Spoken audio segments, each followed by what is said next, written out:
بسم اللہ الرحمن الرحیم۔ السلام علیکم۔ پہاڑی سلسلے چاروں طرف اور بیچ میں ہم ہیں، مثال گوہر نایاب ہم پتھر میں رہتے ہیں۔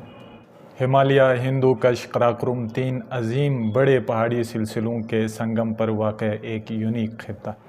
23 لاکھ کی آبادی، 1300 گلیشیئر، سینکڑوں جھیل اور دنیا کی دوسری بڑی بلند چوٹی K2 کی سرزمین۔ اس کی جغرافیائی اہمیت پر اگر ہم نظر ڈالیں تو چین، ہندوستان، افغانستان اور پاکستان کی سرحدیں اس سے ملتی ہیں۔ معدنیات کے ذخائر کی بات کریں تو یہاں ٹریلین ڈالرز کی معدنیات موجود ہیں، لیکن پھر بھی یہ سیاسی شناخت سے محروم ہے۔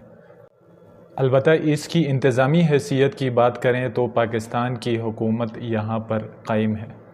جی ہاں، ہم بات کر رہے ہیں ٹورزم ہب گلگت بلتستان کی۔ جب ہم اس کی تاریخ پر نظر ڈالتے ہیں تو 1947 میں ہمیں جانا پڑے گا۔ 14 اگست 1947 کو جب ہندوستان پاکستان کا بٹوارا ہوا تھا تو اس وقت سے لے کر ٹھیک 3 مہینے بعد یعنی 1 نومبر 1947 تک یہ ڈوگرا راج کے قبضے میں تھا۔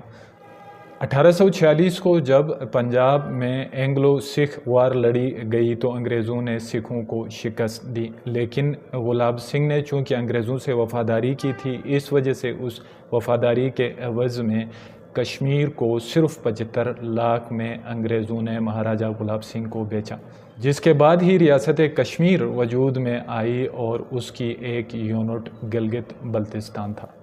اب برطانوی راج کی یہ خواہش تھی کہ ڈوگرا کے ذریعے سے نارتھ یعنی گلگت بلتستان کو رشیا سے کسی طرح سے سیکیور کرے، اور اس سیکیورٹی کے خاطر ہی برطانیہ نے گلگت اسکاؤٹس کی بنیاد رکھی تھی۔ تب برطانوی راج نے ایک اور کام بھی کیا تھا۔ 1935 میں مہاراجہ سے گلگت کو 60 ایئرز کے لیے لیز پر لیا تھا، لیکن تب بھی بلتستان ڈوگرا راج کے ہی ڈائریکٹ کنٹرول میں تھا۔ پھر اچانک 30 جولائی 1947 کو انگریز سرکار نے اس لیز کو ختم کرنے اور گلگت کو ڈائریکٹلی کشمیر فورس اور کشمیر کے اسٹیٹ کے ساتھ انوالو اور ضم کرنے کا فیصلہ کیا۔ یہ خبر گلگت اسکاؤٹس کے آفیسرز اور جوانوں تک جب پہنچی تو ان میں ایک بے چینی کی لہر دوڑی، اور وہ کسی بھی صورت میں ریاست جموں و کشمیر کا حصہ نہیں بننا چاہتے تھے، اور یہ اطلاع گورنر گنسارا سنگھ تک بھی پہنچ گئی کہ گلگت میں اکثریت مسلمانوں کی تھی، اور گورنر گنسارا سنگھ اس بات کو شدت سے محسوس کر رہے تھے چونکہ پاکستان بھی بنا ہے اور بننے کے اب 3 مہینے ہو گئے ہیں، اور یہ ہندوستان میں کسی بھی طرح سے گلگت والے شامل ہونا نہیں چاہتے۔ اسکاؤٹس کے جوان گنسارا سنگھ کے خلاف کوئی بھی حکمت عملی اپنا سکتے تھے۔ یہی وجہ ہے کہ عجلت میں یعنی بہت جلدی میں گورنر گنسارا سنگھ نے گلگت کو ہندوستان میں ضم کرنے کا فیصلہ کیا۔ اب یہ خبر گلگت اسکاؤٹس کے جوانوں پر بجلی بن کر گری، اور دوسری طرف برطانوی سامراج کی دلی خواہش بھی پوری ہونے کا سمے آ چکا تھا۔ کیوں اس قدر برطانیہ، جو گلگت ایک سنگلاخ چٹانوں کے بیچ میں تھا، اس کو ہر صورت اپنے ہاتھوں میں ہی رکھنا چاہتا تھا، جس کی ایڈمنسٹریٹو ذمہ داری اس وقت کے ڈوگرا راج کو انگریز نے دی تھی، جبکہ سرحدات کی سیکیورٹی کی ذمہ داری خود انگریز نے اپنے ہاتھوں میں لے رکھی تھی۔ اس کی بنیادی وجہ برطانیہ کی اس وقت کے USSR سے رقابت اور اینیمیٹی تھی۔ برطانوی راج کمیونزم یعنی USSR کو کسی بھی صورت میں ہندوستان کے ذریعے سے گلگت بلتستان اور چائنا تک پہنچنے نہیں دینا چاہ رہا تھا، اور برطانیہ یہاں پر رہنے کی وجہ سے یہ بات بھی جانتا تھا کہ یہاں کے یعنی گلگت بلتستان کے مقامی میروں اور راجاؤں کے روس کے ساتھ خفیہ تعلقات ہیں۔ ان تمام ایشوز سے نمٹنے کے لیے برطانوی راج نے میجر براؤن کو ایز اے کمانڈنٹ گلگت میں تعینات کیا تھا۔ اسی میجر براؤن کی شدید خواہش تھی، جس کا اظہار اس نے اپنی کتاب گلگت ریبیلین میں بھی کیا ہے۔ وہ کہتے ہیں کہ وہ گلگت کا لارنس بننا چاہتا تھا، وہی لارنس آف عربیہ جس نے خلافت عثمانیہ کے اکیلے ہی تارو پود بکھیر دیے تھے۔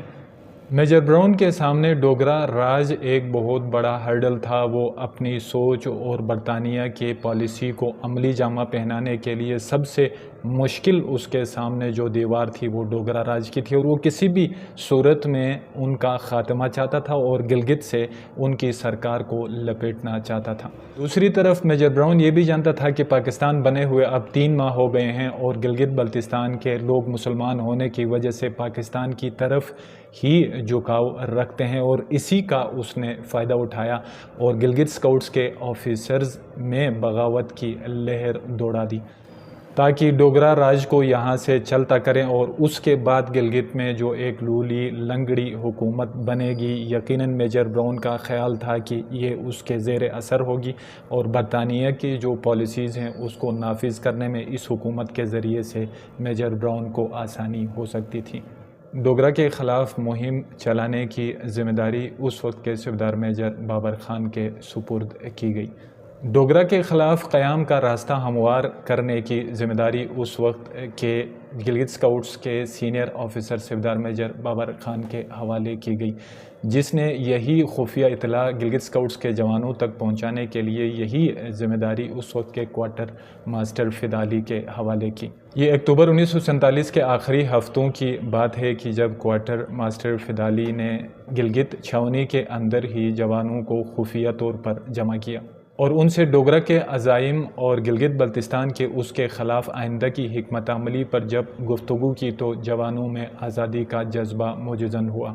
اس بات کی یقین دہانی کے لیے کہ گلگت اسکاؤٹس کے جوان اپنے وعدے سے مکر نہ جائیں، اس وقت کے کوارٹر ماسٹر فدالی اسی چھاؤنی کے حال کے دروازے پر قرآن پاک لے کر کھڑے ہوئے، اور گلگت اسکاؤٹس کا ہر جوان اپنے خون کے آخری قطرے تک ڈوگرا راج کے خلاف لڑنے کا عزم لے کر قرآن پاک کو چومتے ہوئے آگے بڑھے۔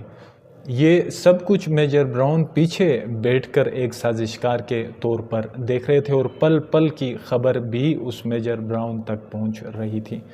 پھر 31 اکتوبر کی رات آئی۔ گلگت اسکاؤٹس کے یہی جوان گورنر بریگیڈیئر گنسارا سنگھ کی گرفتاری کے لیے، جو اس وقت ڈوگرا راج کے کرتا دھرتا تھے، ان کی کمرے کی طرف بڑھنے لگے۔ لیکن بریگیڈیئر گنسارا سنگھ پہلے سے ہی تیار تھے، اور ان کی تیاری سے اس بات کا قوی امکان معلوم ہوتا تھا کہ میجر براؤن 2 طرفہ کھیل رہے تھے۔ ایک طرف گلگت اسکاؤٹس کے آفیسرز اور جوانوں کو بھی شہ دے رہے تھے، اور دوسری طرف کسی نہ کسی ذریعے سے اشاروں میں بھی گورنر بریگیڈیئر گنسارا سنگھ کو بھی خبردار کر رکھا تھا۔ یہی وجہ تھی کہ گورنر گنسارا سنگھ نے اپنی پوری تیاری کی ہوئی تھی۔ جب اس رات جوان اپنے چند آفیسرز کے ساتھ بریگیڈیئر گنسارا سنگھ کے کمرے کی طرف گئے ان کو گرفتار کرنے کی غرض سے، تو گنسارا سنگھ کی طرف سے جو پہلی گولی چلی اس کا نشانہ اس وقت کے سپاہی جن کا تعلق ہنزا گنج سے تھا ان کے سینے پر لگی، جن کا نام امیر حیات تھا، جنہوں نے اپنے خون سے شمع آزادی روشن کی۔ رات بھر فائرنگ کا تبادلہ ہوا، لیکن 1 نومبر 1947 کی صبح گورنر گنسارا سنگھ کی گرفتاری کے ساتھ گلگت بلتستان کی آزادی کا سورج طلوع ہوا۔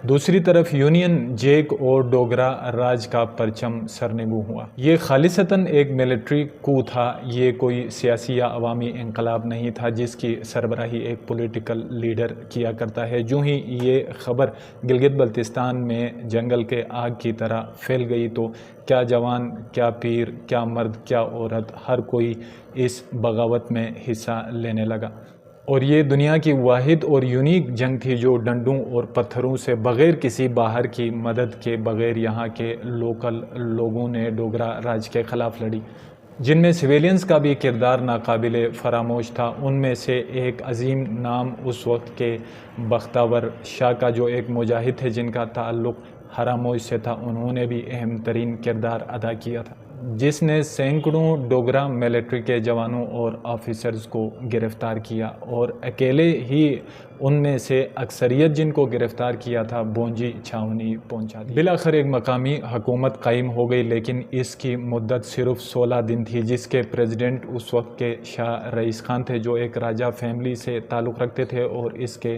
Chief of army staff colonel Mirza Hasan Khan تھے۔ گلگت اسکاؤٹس کے آفیسرز اور جوانوں کا جذبہ اور یہاں کے مسلمانوں کا پاکستان کی طرف جب جھکاؤ دیکھا تو میجر براؤن کو اپنی سازش بگڑتی ہوئی نظر آئی۔ جب میجر براؤن کو یہ معلوم ہو چکا کہ اب اس کی دال گلنے والی نہیں ہے اور گلگت بلتستان اسکاؤٹس کے جوانوں اور آفیسرز نے ان کے خوابوں پر پانی پھیرا ہے، تو اس نے خفیہ تار کے ذریعے حکومت پاکستان کو یہ پیغام بھیجا کہ وہ اپنا کوئی فوراً پولیٹیکل ایجنٹ گلگت کے لیے روانہ کریں تاکہ یہاں کے حکومتی معاملات سنبھال لیں۔ اور ایسا ہی ہوا۔ اس وقت جو انقلابی کونسل بنی تھی اس نے بلا مشروط پاکستان کے ساتھ الحاق کیا، بغیر کسی واضح روڈ میپ کے کہ آئندہ گلگت بلتستان کی پاکستان کے آئین اور قانون میں کیا حیثیت ہوگی۔ تب سے لے کر اب تک FCR، village aid, basic democracies advisory councils اور قانون ساز اسمبلیوں کے ذریعے سے اس سرزمین بے آئین کو چلایا جا رہا ہے۔ اس اسمبلی کی پولیٹیکل حیثیت کا آپ اندازہ لگائیں کہ 24 اس کے الیکٹڈ پورے گلگت بلتستان سے ممبرز ہوتے ہیں، لیکن ان تمام ممبران کو ایک ministry of Kashmir affairs control کرتی ہے۔ جہاں گلگت بلتستان کے 78 سالوں میں مختلف ایڈوائزریز اور کونسلز اور اسمبلیوں کے ذریعے سے حکومتیں بنتی رہی ہیں، ان کی کارکردگی کی بات کریں تو سب سے پہلے صحت کا مسئلہ جس سے گلگت بلتستان کے لوگ دوچار ہیں۔ ان کو کارڈیک اریسٹ ہو یا کینسر جیسے موضوعی امراض، ان کے علاج معالجے کے لیے 600 کلومیٹر دور راولپنڈی کا سفر کرنا پڑتا ہے۔ گلگت بلتستان کے لوگوں کی تعلیمی سہولیات کی بات کریں تو یہاں پہ نہ تو کوئی انجینئرنگ یونیورسٹی ہے، نہ ہی میڈیکل کالج۔ جہاں تک گلگت بلتستان کے توانائی کا تعلق ہے، 4500 میگا واٹ بجلی پروڈیوس کرنے والا علاقہ آج بھی 20 گھنٹے تک لوڈ شیڈنگ کا سامنا کرتا ہے۔ گلگت بلتستان کے پوٹینشیل کی ہم بات کرتے ہیں تو یہ سی پیک یعنی چائنا پاکستان کا جو ایک اکنامک کوریڈور ہے اس کا گیٹ وے ہے۔ یہاں کا لٹریسی ریٹ 70% ہے، لیکن یہاں پہ 90% نوجوان ڈگریاں ہاتھ میں لے کر بے روزگار پھر رہے ہیں۔ معدنیات تو ہیں لیکن اس سے استفادے کا کوئی طریقہ کار ابھی تک وضع نہیں کیا گیا، جس کی وجہ سے ایسا لگتا ہے گلگت بلتستان کے 23 لاکھ لوگ سونے پر بیٹھے ہوئے فقیر ہیں۔